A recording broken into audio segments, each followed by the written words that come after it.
Conheci o Monark em 2016, quando eu me mudei pra Curitiba. Ele tava numa fase esquisita da vida dele, aquele... O Monark disse isso, né? Que foi lá buscar ele, não foi? Eu acho um pouco problemático o Monark falar isso dessa forma, né? Então, o Monark tem problema com palavras. Você já viu?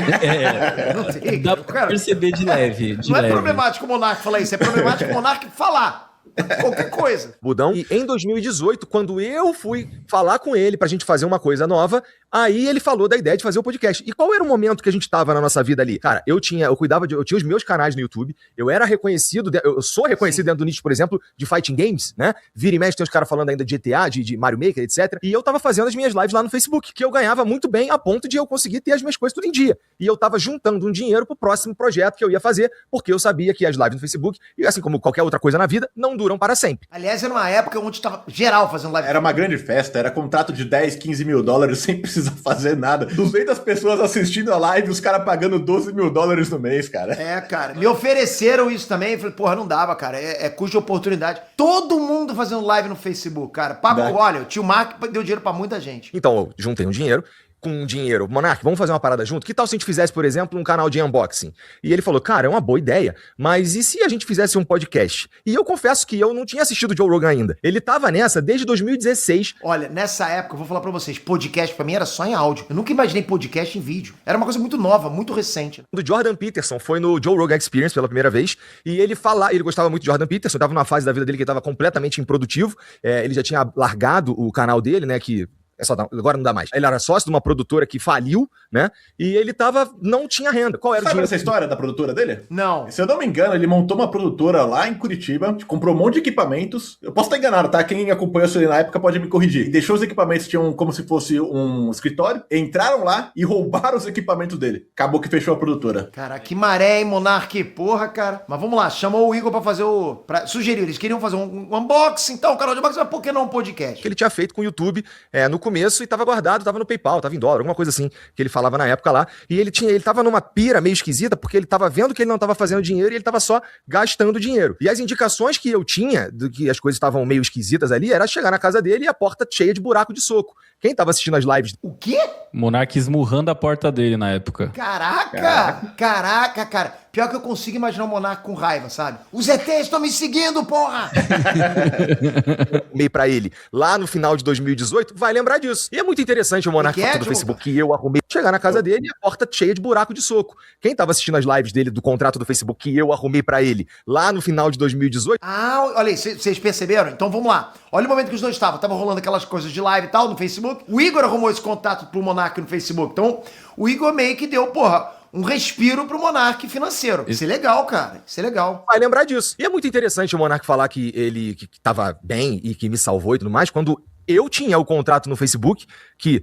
Por conta da minha relevância na cena, eu fazia o dobro dele, inclusive o dobro de dinheiro dele, né? Peraí, mas o dobro de nada é nada, Igor. Aqueles contatos do Facebook lá eram generosos, cara. Eram generosos. Pra galera, assim, que fazia gameplay, cara, tu tem um contrato de 12 mil dólares, cara. É dinheiro pra caraca. Num contrato que eu arrumei pra ele. Se ele estivesse tão relevante quanto ele diz que estava, eu acho que ele teria pelo menos sido procurado por alguém, né? Ou talvez um contrato igual ao meu, pelo menos. Quando a gente foi preparar a sala do Flow, inclusive, que ele diz que ele pintou inteira, ele deve ter esquecido do que a Mariana fez, do que o Gian fez, do que o meu pai fez, inclusive. Ou da... Monark falou que pintou tudo sozinho, é? Ele que montou. Ele falou, naquele vídeo, ele falou que foi ele que pintou as paredes do Flow, falou. Monark, cara, Monark, na boa, cara, o Igor não tá mentindo nessa, cara. Ele tá me parecendo genuíno, legítimo no que ele tá falando, né, cara? Eu tô achando que ele tá... Cara, porque se o Igor tá inventando isso, falou que Mariana pintou, o pai dele pintou, ele é muito filho da puta, cara. Pô, mas vamos ver. Mesmo que não fosse pintar, pra você montar a sala, não precisa só você pintar a parede, tem que montar o restante todo, pô. Pelo que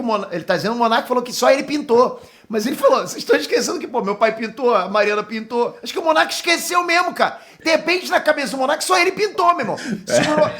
Segurou a brocha, né, cara? Ele ficou pintando, já segurou, né? Ih, cara, que é isso, cara? Mas cara, a brocha é aquele rolo, cara. É a erva marvada, cara, a erva marvada. Mas, cara, eu tenho a sensação que a gente vai acabar esse vídeo aqui pensando, ok, se os dois sentassem e conversassem, isso seria resolvido. Eu tenho muita sensação, mas vamos ver. Eu acho que já passou esse ponto, mas ok. Foi buscar eu, ele e o Gian as cadeiras lá no Santos Clube, ou da vez que eu fui com ele lá em Santa Felicidade buscar a mesa, que a gente tem, inclusive, até hoje aqui embaixo. E esse Sim, ele trabalhou também na construção. Ô, Monark. quarto tava livre, porque a ex-namorada dele foi embora embora e ele deu os móveis que estavam lá dentro pra ela. E aí, cara, a gente fez na casa dele porque era assim que tava se desenhando a coisa. A gente não precisava alugar um lugar, entendeu? Tinha um quarto livre na casa dele. E em relação aos convidados, como eles chegavam ao programa, cara, o primeiro convidado de todos foi o Drizzy, que é o meu amigo, que foi quem fez eu ir morar em Curitiba, né? O primeiro episódio que a gente conseguiu ter uns números bem interessantes foi o Rafael Lima, do Ideias Radicais, que eu conhecia Que legal, né? porque a gente tinha um amigo em comum, e um pouco mais pra frente o David Jones Ou seja, percebe? O primeiro foi o Igor, o segundo foi o Igor e o terceiro também foi, acho que o último episódio que fez em Curitiba. foi o David Jones, que é, pô, amigaço do Igor. Eles estão juntos até hoje, né? Estão juntos até hoje. Parece que é um casal. Mas eles são um casal, é. O primeiro youtuber que eu percebi que eu ia conhecer era o David Jones, cara. Não sei se eu contei isso pra alguém. Tipo, eu era fãzão do David Jones, né, cara? E aí uma vez eu soube que ele ia pra Anaheim, no evento que tinha lá. E aí, cara, eu falei, porra, eu entrei em contato com ele, posso lá te conhecer e tal. Ah, vai lá, volta lá. Quando eu cheguei lá, encontrei o David Jones deu só um alô pra mim rapidinho, meio tímido, né, mas... Valeu, PT. Foi isso. Mas o Igor, cara, foi lá, eu não sabia que o Igor tá lá. Eu não conhecia o Igor me tratou, cara, bem pra caraca, né, cara? E aí, no final das contas, quem acabou sentando comigo na mesa no restaurante foi o Leon e Nilson, que também foram, um casal super amoroso comigo. Mas o David Jones, mesmo que eu fui pra conhecer, ele ficou no outro canto. Mas, foi lá, me cumprimentou, deu tchau pra mim, cara, me abraçou, foi bacana demais, inesquecível. E o Igor, cara, me tratou muito bem. Não, mas todas as vezes que eu fui lá no Flow, o Igor é um cara sensacional, tá? Total. Ele é um cara muito, muito parceiro mesmo, assim, viu? Não, Gente o boa Igor demais. faz a gente sentir em casa. Não, realmente, cara, não tenho nada pra falar nesse aspecto, não. Eu não gosto muito de gordinho de barba, mas enfim, vamos lá. Pô, pera aí, ó, aqui, ó. Tem um aqui e tem um em cima de mim aqui na... Sei do que você tá falando. Mais pra frente o David Jones também foi, acho que o último episódio que a gente fez em Curitiba, que também funcionou. Então dizer que eu não agreguei nada, isso que eu tô citando 3, dizer que eu não agreguei nada é uma das coisas mais absurdas que dá pra dizer sobre o Flow. Era tudo equilibrado. Eu fazia algumas coisas aqui, ele fazia algumas coisas ali, e isso nunca foi uma questão ao longo dos anos, enquanto a gente tava trabalhando junto. Então vamos lá. Falar que o Flow começou porque o Monark foi me buscar na minha casa, ele me escolheu, etc, não sei o quê, não faz nenhum sentido. Não faz o menor sentido. Eu escolho você. Agradeça, ajoelhe-se aos meus pés e agora o Flow. Vou deixar um pouco pra você. Não foi assim. Já tá explicado aqui. Falar que o Monark financiou o Flow todo com o dinheiro dele também é uma distorção da realidade. O que não falta é testemunha. E essa relevância que ele tá dizendo que ele tinha nessa época, talvez ele esteja confundindo os períodos, porque lá em 2013, realmente o Monark...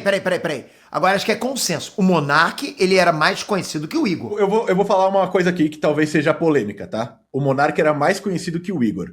Mas naquele momento, quem tinha mais relevância em números de visualizações, de live e tudo mais, na minha opinião, era o Igor. Sim, mas não é isso que eu tô falando, cara. Você pode ter uma pessoa que não tem relevância na hora, naquele momento, né? Sim, mas... Por exemplo, o Monark tá sem número nenhum agora. Mas ele é mais conhecido que muita gente tem número agora. Com certeza. O Monark é conhecido demais, mas o que eu quero dizer é que o que trouxe, talvez, os primeiros números pro Flow foi muito mais, talvez, a visibilidade que o Igor já tinha na hora do que, talvez, o Monark, porque os primeiros convidados foram todos do Igor. Todos do nicho de gameplay, né? Sim.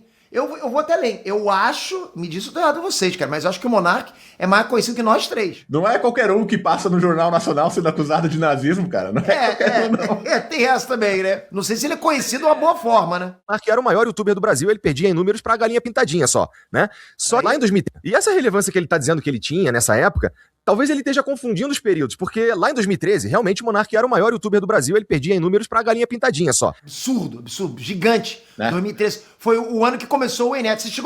Quando você chegou no YouTube, Vlad? Eu comecei a fazer vídeo do final de 2016. Caraca, eu também, Vlad. Caramba, Vlad, sério? Eu inaugurei o canal Enet em 2013, mas postei o primeiro vídeo em 2014. Só que depois ele começou a fazer uns vídeos que começaram a não ressoar com a galera que estava inscrita no canal dele, e os vídeos não funcionavam mais, e ele parou. Então ele virou uma memória pros outros youtubers que faziam, por exemplo, vídeo de Minecraft, que foi uma outra leva no YouTube, que era a galera dos gamers. Então assim, o Monark voltou a ser o Monark quando o Flow deu certo. O ponto aqui é o seguinte, ele não fez sozinho, né? Não é como se ele fosse o protagonista dessa história. A gente, no mínimo, fez junto. Eu, ele e o Jean. Humilde,